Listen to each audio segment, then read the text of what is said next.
Hello, the internet. Welcome to Unprofessional Movie Reviews. Mark, Billy. Before we get started, like, comment, subscribe. Tell us what you thought of Inherent Vice, if you saw it. We saw it yesterday. We're about to tell you what we think. That's what a movie review is. But please, I would like to comment. Tell us if you went and saw it, if you're going to go see it after this review. Probably not. You're not anonymous. You're not anonymous. Like and subscribe. I would love for us to have more than 5 subscribers. That was a burp. I guess I think I'm going to get started. Okay. You're cool with that. Paul Thomas Anderson directed Inherent Vice. That's the movie we went and saw. And Paul Thomas Anderson, I'm going to do a little bit of disclaimer. He's staring at the fat cat. Yeah, he's eating cardboard. She. But yeah, she's eating cardboard. That's why she's fat. The cat. He directed There Will Be Blood. Daniel Day-Lewis. I'm not going to say it's an amazing movie. I'm going to say Daniel Day-Lewis is amazing in it. That movie, I get lost a little bit in.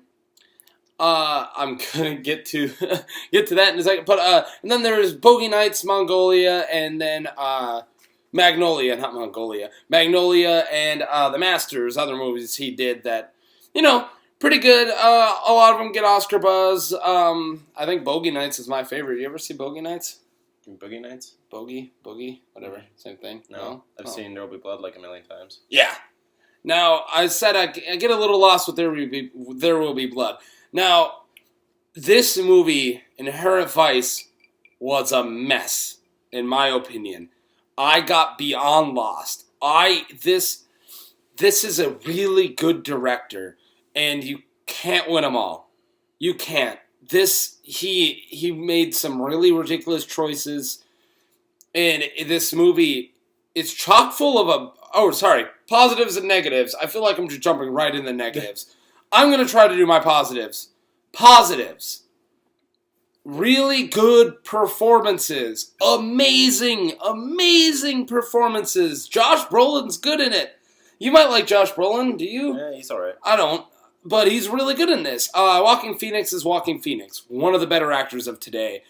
I feel like I say that a lot, but no, this guy's fucking great, and he's fucking great in this. You have a lot of Oscar quality actors kind of doing one scene in this. That kind of takes me out every time I see a really big actor. And Martin Short was really funny in it.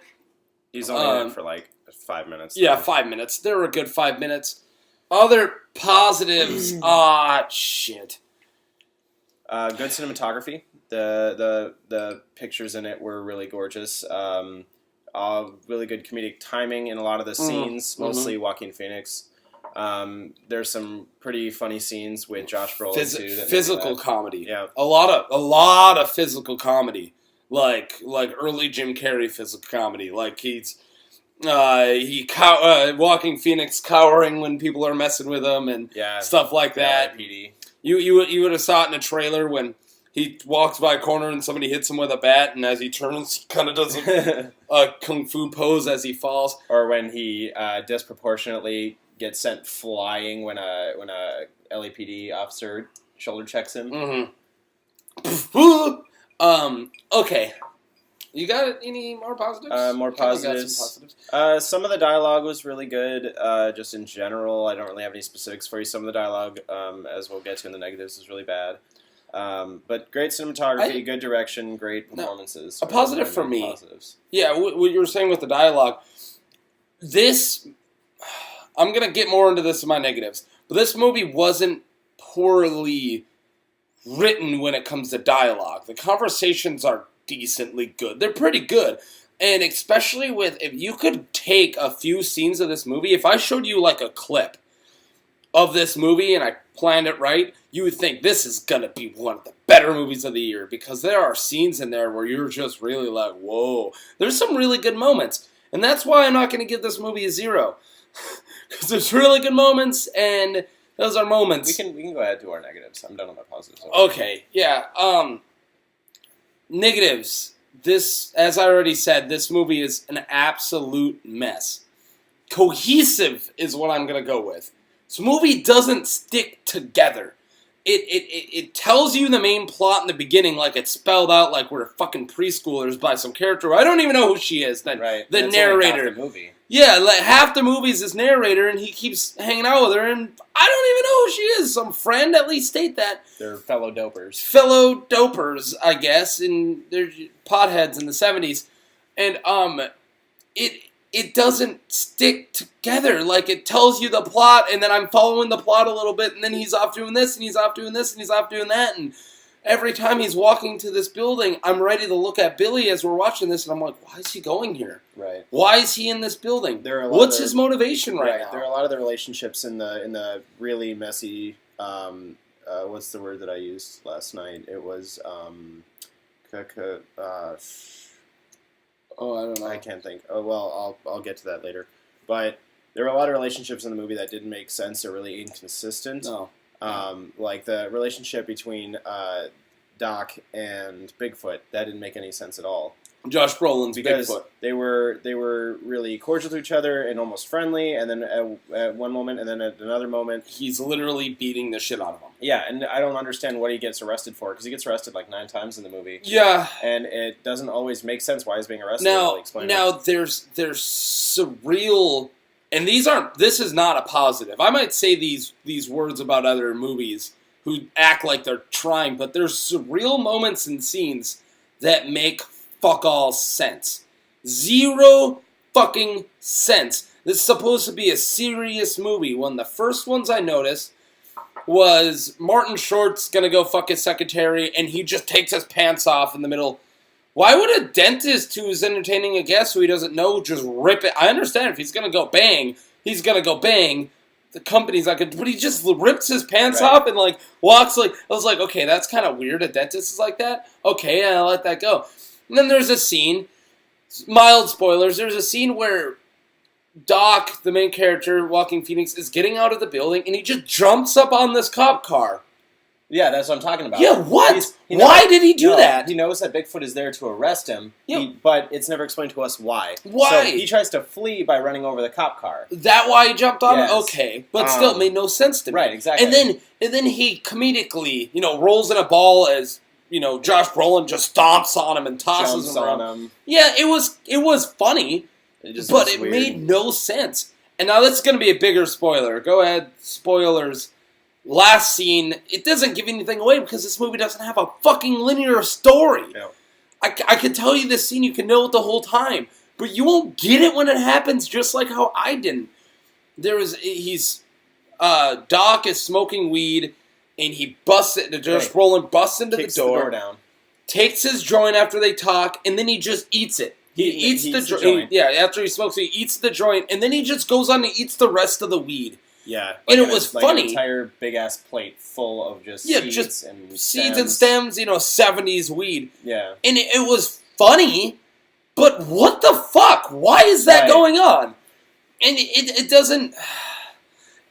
I didn't hate this movie. I'm like disappointed in it. It's like somebody who you trained at work and they're like, I know how to do this job, and then you let them to go do it and they fuck everything up. Right. That's what this movie was. It was amazing actors and amazing direction. And it wasn't even a movie. It was such a mess. Yeah, the word that I was looking for earlier was convoluted. Convoluted. Because there's like 9 plots. This plot is way too convoluted. The movie is, I think I read online that it was 2 hours and 39 minutes long. Felt more like 3 hours. Felt longer. They easily could have chopped this movie in half, discarded about half of the plot that was in it, and they wouldn't have lost anything. They would have benefited from it. Oh, man, they should have got rid of it. Now, I know it's based off a book, and I'm pretty sure... And this is really not making Paul Thomas Anderson sound, or that's his name, right? Paul Thomas Anderson. Yeah, Paul Thomas Anderson, that's what I thought. I keep saying it. This doesn't make him sound good when I'm saying this, but this is what it feels like. That he finds this book that a lot of people have read and a lot of people like it, and then he goes through and picks scenes. And then he's like, I'm going to do this scene, I'm going to do this scene, then I'm going to do this scene. Fuck tying it together. That's what it seems like. It seems like select scenes in a really big, complex book, but none of the glue.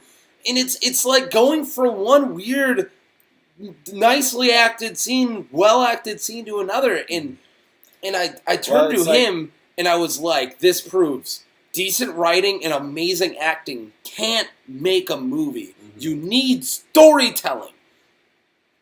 One specific actor that I'd like to pull out as my least favorite part of the movie is Waterston, the girl who played Shasta. Not as a performer. I didn't hate her as a performer, but she had this air about her that was really novel at the beginning, where it's like, I'm this hippie and I'm saying something really deep and insightful. But then they kept doing it and kept doing it. And it took her out of her actual deep, insightful scene was ruined by her. And it could have been this amazing scene, but the way she used every bit of that dialogue, it was just like she's saying these really powerful words like a fucking valley girl. Like, oh, he like tossed me around and like all of his friends used me and stuff. And, it was bad. And it's like, wow, you could have done that like an actress. And she's not a bad actress. I don't know why they kept that's editing. They could have cut that and grabbed the good part that she did. And, oh, God, I mean, I really walked into this movie wanting a good movie, knowing it was going to be good, and just shattered. All these, I couldn't fucking, like the first 5 minutes, I loved it. And just the next scene, I'm like, okay, what's going on now? And the next scene, I'm like, there's at least one moment where he gets a new lead from a supporting character, and they go through it so quickly that you miss what happened, and then suddenly he's exploring that lead, and you're like, wait, how is this related? And then it's kind of explained like half the time, but not all the time. Well, the scene after we hang out with Martin Short, they talk about how he was killed. Yeah. What? When did he die? And then I get two explanations. They talk about some fangs, and then I hear about, and that's never followed up on or brought up again. And then the next time, it's never answered. Yeah, and then next time they talk about him dying, it's on a trampoline accident. No, that was part of it. The trampoline accident was a setup. I'm sorry, I didn't know this because it wasn't in the fucking movie. Right. I don't have to. Don't make us try to pay attention. Tell us the story, and not just by bad narration. And one thing that I talk about a lot... Don't force us to find the point. One thing that I talk about a lot, and I've already done this in a few of our reviews, is talking about arcs. Mm-hmm. In my opinion, what makes a really good story is one great arc. Yeah. And this movie does not have it. It's got it doesn't even two go broad flat. Arcs. Right. It's got two broad arcs. And at points it dips or wobbles in its arcs. Yeah. But the two arcs that I noticed were, one, finding out where Wolfman is, and then two, taking down whatever organization, the Golden Fang. Whatever that has to do with anything. Right. And finding out where Shasta is, but it turns out, she's been up north with family the whole time. Yeah, what the... It really... I know this is based on a book, but this really seemed like a really bad, really, really bad... Big Lebowski ripoff. Yep. And it was like Big Lebowski without any of the charm, without any of the cohesiveness, and without the director paying attention. I don't know. Before I give you my score, I'm going to say I love doing negative reviews. I fucking do. I can't wait until we're in the really bad movie season where I can just start tearing apart movies with this guy. I'm going to love it. I hate this review. I'm never going to watch it because I wanted to see this movie. I'm not proud about giving this a negative review. I'm just not. This sucks because I really wanted a good movie. And I thought I was going to get it. The trailer looks great. And because it shows that good acting. But that's all this movie was. And just a good performance. You need a fucking story to tell a story. Right. I can go on forever. Let's just go on for ours. Yeah. My rating is 3 out of 10 weirdly eaten pot plants, which we talked about. So 3 out of 10 weirdly eaten pot plants. I didn't give it any higher because of all the points we talked about. I decided to give it a 3 out of 10 because of the performances and cinematography. Okay, before I show you my low-ass score, I gave a really low-ass score to a movie called Exodus. I gave it a 3. Exodus isn't a good movie. Exodus, I could follow. I hated that movie, but I could follow it, and I could tell you things. That being said, and I gave that a 3, I gave this a 1.5 hippie with mutton chops. 1.5 to a Paul Thomas Anderson movie. You done fucked up. You don't deserve ratings like this. It was a bad movie, and it kills me to say that. It's a sad day. Yeah. It's a sad day, the internet. Yeah, it's shitty. I don't know what movie we're going to see next, but if I get another negative review out of a movie I'm hoping is good, I'm going to... I don't know. I think I'm just going to beat up Billy. Please, Hollywood. Bye! Bye.